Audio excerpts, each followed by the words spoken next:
સુરત શહેર પોલીસે માનવતાના દર્શન કરાવ્યા છે। હાલ શહેરમાં પડી રહેલી કડકડતી ઠંડીમાં ફૂટપાથ પર સૂતા લોકોને લીંબાદ પોલીસે ધાબળા વિતરણ કરી માનવતાનો સંદેશ આપ્યો હતો।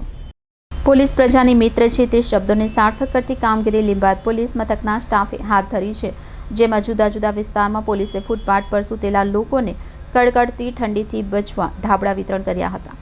રાજ્યમાં જે રીતે ઠંડી વધી રહી છે તે રીતે સામાન્ય જનજીવન પર તેના કારણે મુશ્કેલીઓ વધી રહી છે।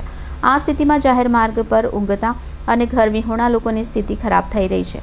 આ વચ્ચે લીંબાદ પોલીસનું સરાહનીય કામગીરી સામે આવી છે, જેમાં પોલીસે રાત્રે ઠંડીની અંદર ઠૂંઠવાતા લોકો માટે ધાબળાનું વિતરણ કરી ઠંડીમાં રાહત આપવાનું કામ કર્યું છે। આમ પણ પોલીસ સામાન્ય જનતાની રક્ષાની કામગીરી કરતી હોય છે।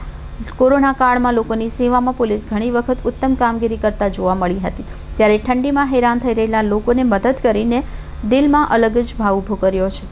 સામાન્ય રીતે લોકોને પોલીસના આકરા સ્વભાવનો અનુભવ થતો હોય છે, પરંતુ લિંબાયતમાં જે જોવા મળ્યું તેણે પોલીસના દિલમાં પણ દયા ભાવનાનો ભાવ હોય છે તેની પ્રતીતિ કરાવી છે।